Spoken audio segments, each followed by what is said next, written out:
कहानी दहशत की। प्रियंका आज काफी थकी हुई थी।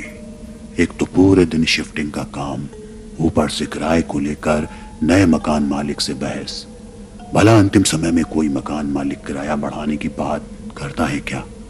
चलो फिर भी इतना ढूंढने के बाद शहर में एक अच्छा और किफायती मकान तो मिला। यही सोचते हुए प्रियंका बाथरूम में नहाने चली जाती है। शावर चालू कर ठंडे पानी में पूरे दिन की थकान उतारती प्रियंका ना जाने क्यों धीरे धीरे 80 के दशक के गानों को धीरे धीरे गुनगुनाने लगती है। वैसे तो प्रियंका काफी मॉडर्न, एडवांस और एनर्जेटिक लड़की है, लेकिन आज उसका मन एकदम शांत और थोड़ा उदासी भरा था। शायद घर से अभी अभी लौटने का गम उसके दिल के किसी छोर में दबा बैठा था। खैर, इसी बीच प्रियंका के घर के दरवाजे की घंटी बजती है। अचानक घंटी की आवाज सुन चौंकी प्रियंका फौरन कपड़े बदल दरवाजे की ओर भागती है। दरवाजे पर दूध वाला प्रियंका की राह देख रहा था। जैसे ही प्रियंका दरवाजा खोलती है, दूध वाला तपाक से बोलता है, नमस्ते मेम साहब, मैं किशन दूध वाला इलाके में दूध सप्लाई करता हूँ। कल से आपके यहाँ भी शुरू कर दूं। दूध वाला भले ही प्रियंका को ना पहचान रहा हो, लेकिन प्रियंका उसकी रग रग से वाकिफ थी। किशन दूध वाला एक नंबर का मौका परस्त इंसान था। जहां शहर में नए लोगों को देखता तुरंत उन्हें मोल भाव कर लूटना शुरू कर देता। कभी मजाक में भी कोई उधार या प्लास्टिक की पन्नी मुफ्त मांग ले तो मुंह फुलाकर 9-2-11 हो जाता था।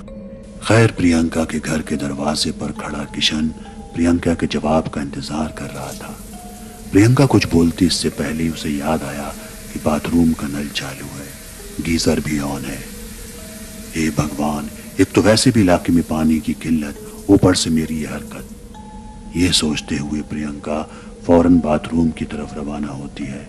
इसी बीच उसके पांव से लगकर पास ही पड़ा एक कांच का मग टूट जाता है, लेकिन प्रियंका इसे नजरअंदाज कर बाथरूम में पहुंचती है। पर यह क्या, नल और गीजर दोनों पहले से ही बंद थे।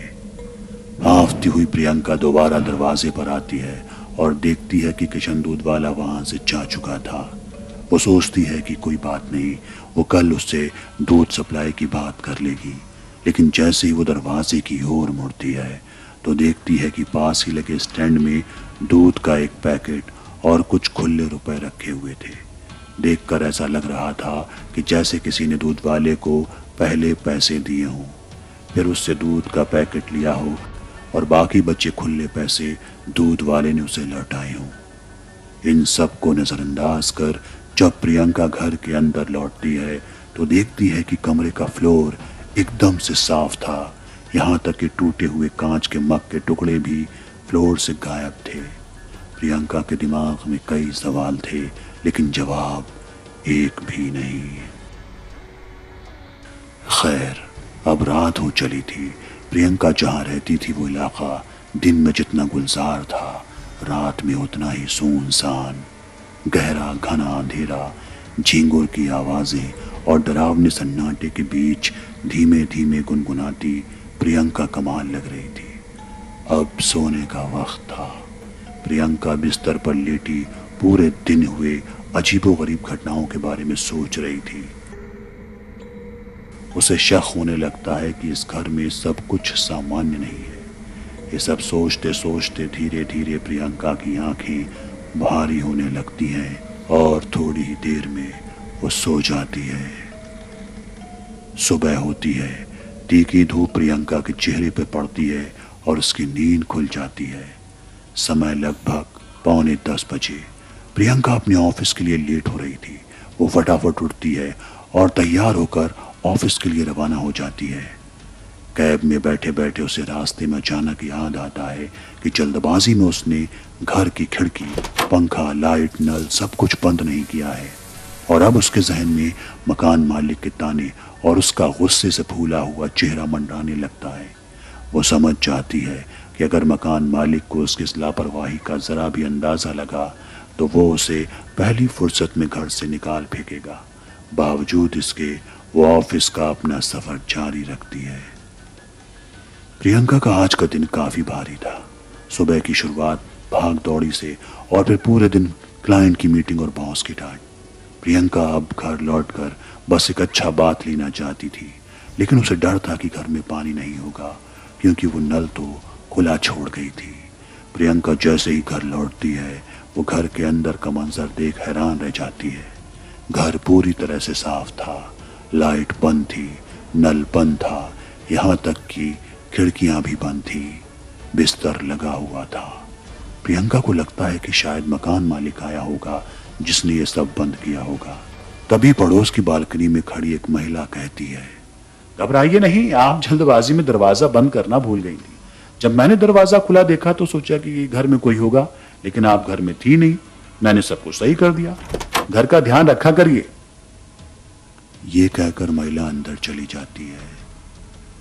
तभी प्रियंका के फोन की घंटी बजती है।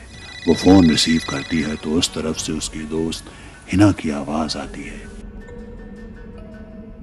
हिना कहती है, क्या हुआ प्रियंका, आजकल फोन नहीं करती? नए शहर में जाकर पुराने दोस्तों से लगाव खत्म हो गया क्या?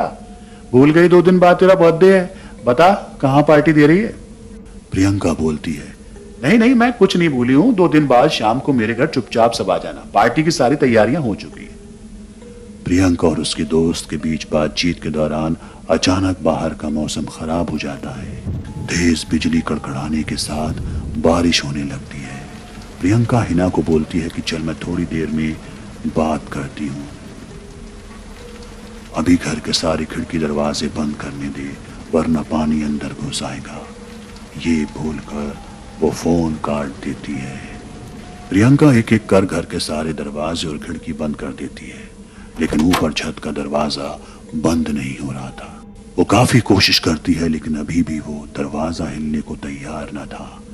तभी अचानक पड़ोस की छत से वही महिला प्रियंका के पास आती है और कहती है कि दरवाजा बहुत पुराना है, ऐसे बंद नहीं होगा। ये बोलते हुए वो उसे दरवाजा बंद करके दिखाती है। प्रियंका महिला की मदद पाकर बहुत खुश होती है।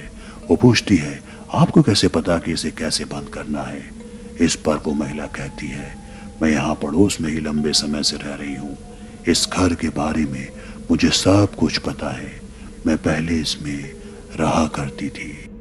प्रियंका महिला से बात कर बहुत खुश होती है और वो उसे अपने बर्थडे पार्टी में इनवाइट करती है, जिस पर महिला भी खुशी से हामी भर देती है, लेकिन कहती है कि दिन में मुझे काफी काम होता है। अगर पार्टी रात में हुई तो वो जरूर आएगी। प्रियंका उससे कहती है कि पार्टी रात में है क्योंकि हम भी दिन में काम करते हैं। 2 दिन बाद बर्थडे आता है। प्रियंका के सारे दोस्त यार घर पर इकट्ठा होते हैं, लेकिन प्रियंका की नजरें अभी भी किसी और की राह तक रही होती हैं। दोस्त उससे पूछते हैं कि क्या हुआ, प्रियंका किसी खास के इंतजार में हो? तो वो बताती है कि मैंने हाल ही में एक नई दोस्त बनाई है। मैं तुम सभी को उससे मिलाने के लिए बेताब हूँ। बस प्रियंका का इतना बोलना ही होता है कि महिला घर में दाखिल होती है। पार्टी के लिए पहले इतना लेट हो गया था कि प्रियंका बिना वक्त गवाए पार्टी शुरू करती है। लाउड म्यूजिक, डांस, खाना पीना, ढेरों सेल्फी, सब खूब एंजॉय करते हैं। अब धीरे धीरे सारे यार दोस्त घर लौट रहे होते हैं। अब बस हिना और उसकी बहन ही प्रियंका के घर में होती है, लेकिन प्रियंका देखती है कि वो महिला बिना कुछ बताए वहां से चली गई। प्रियंका अपनी सहेली से पूछती है, आप लोगों ने उस महिला को देखा? हिना और उसकी बहन उल्टा सवाल करती है कि किस महिला को? प्रियंका उनसे मजाक न कर सही सही जवाब देने को कहती है। तब हिना और उसकी बहन उसे समझाती हैं कि पार्टी में कोई महिला नहीं थी, सिर्फ हम सारे ऑफिस के ही दोस्त थे। प्रियंका इस बात को मानने से सरासर इनकार कर देती है और सबूत के लिए पार्टी के दौरान मोबाइल से खींची सेल्फी दिखाती है, लेकिन उन सेल्फियों में देख प्रियंका खुद चौंक जाती है, क्योंकि किसी भी फोटो में वो महिला नहीं दिख रही थी, जबकि सारे दोस्त यार फोटो में मौजूद थे। इस घटना से परेशान होकर अगले दिन प्रियंका मकान मालिक के पास पहुंचती है और उसे सारी बात बताती है, लेकिन इसके जवाब में मकान मालिक जिस कहानी का खुलासा करता है उसे सुनकर प्रियंका के होश फाख्ता हो जाते हैं। तो क्या थी उस महिला की असल कहानी और कौन थी वो महिला, ये जानने के लिए सुनिए अगला एपिसोड।